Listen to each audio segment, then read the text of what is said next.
So starting off, as we always do, talking about the game of the week. And this week, it's going to be another Monday Night Football game. It's going to be the Cincinnati Bengals going up against the Washington Commanders, where the Commanders put on a thrilling show. And as we usually do, we're going to go ahead and start off with the winners and talk about Washington, their win, and a couple of takeaways that you have specifically maybe from a certain rookie quarterback and additionally the rest of the team as well. So go ahead, Drew. I feel like this entire podcast is just going to be one big old pat on the back for me. I feel good about it. So many takes. I was high on Jaden the entire draft process. I know I basically went to battle for this man when we were doing our mock drafts and telling you, please, he's got to be the second quarterback off the board. This is what I'm hearing.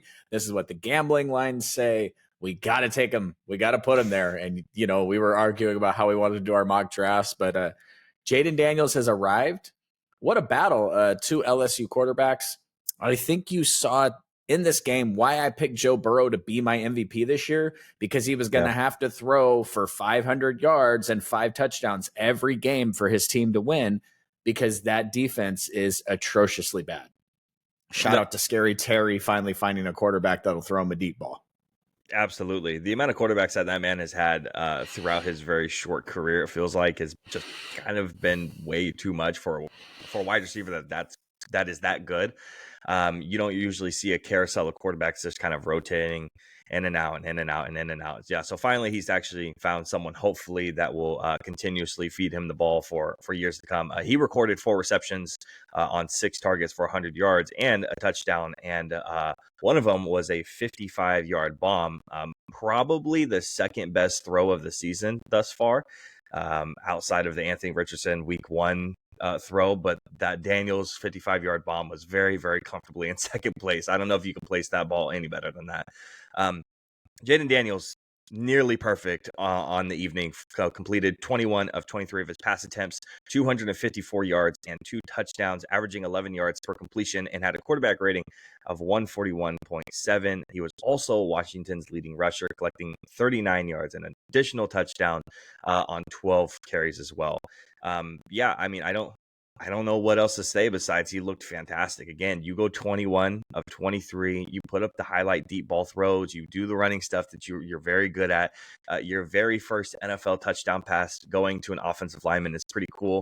Yeah, he was, again, nearly perfect. There's not much to say besides that, besides he looked incredibly talented. But yes, Drew talking about he was very high on him in the draft. I was not. And I talked about this last week. I want guys to succeed, even though if I don't believe in you coming out of college. Drew, you said it last week. All that stuff kind of goes out of the window as soon as you actually play a snap in the NFL. So I hope for success for guys like Jaden Daniels and the rest of the quarterbacks that I may or may not believe in the NFL.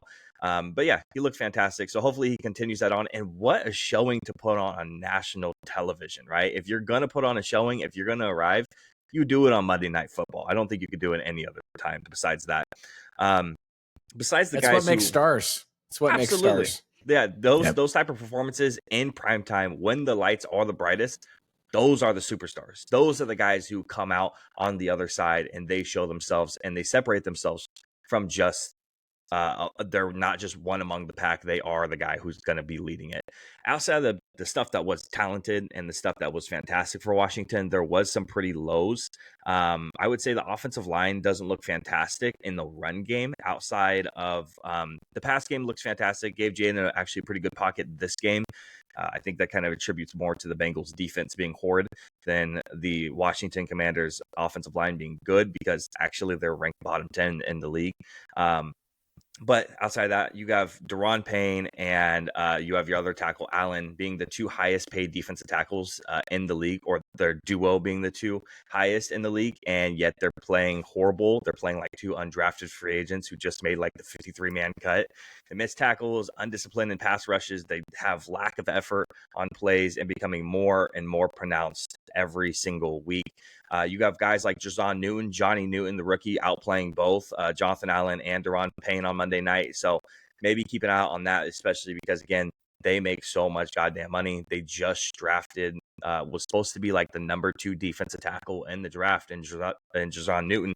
So maybe potentially moving on from one of these guys if they continue to show a lack of effort, not playing very well, being undisciplined, maybe moving on from stuff like that. So I think that's kind of the biggest things for me on Washington. Jaden looked fantastic. Terry looks good. And that defensive line definitely is going to need some help. Looking at the Cincinnati Bengals side, Drew, what are your takeaways from their defense, Joe Burrow, and the rest of the team?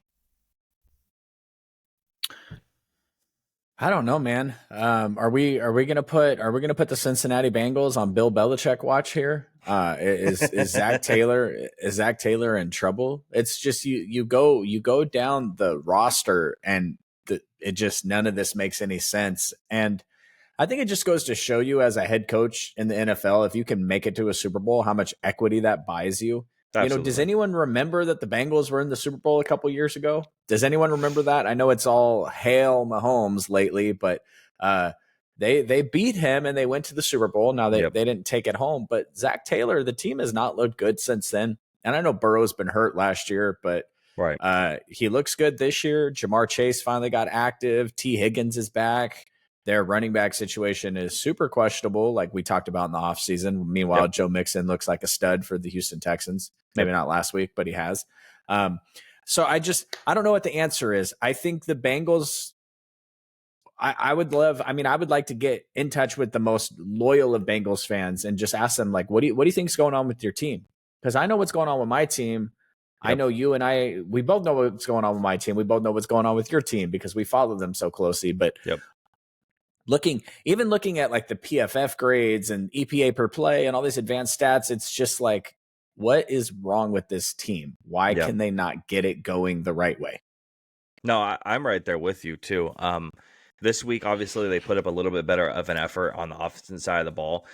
Clearly, Jamar Chase and Joe Burrow benefit from T. Higgins being back on the field, with Chase going 6 receptions for 118 yards and 2 touchdowns. Again, this is Jamar Chase's game, but T. Higgins being back for the first time, and then all of a sudden, this offense feels like it's really getting going at this point.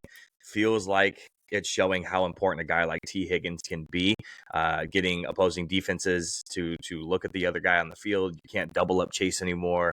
You're looking at a guy who's a massive target and can put up 1,000 yards in a season. So that T. Higgins contract situation, it can benefit him a little bit, with Jamar Chase having good games, even if he doesn't have the best of them. It's showing just how important that guy is to that team. So I also do have major questions about the Bengals and what's going on. Obviously, starting 0-3, you can almost basically slash your playoff chances. Like, you can toss them right out the window because it's a rarity for people to ever start 0-3 and still get into the actual playoffs.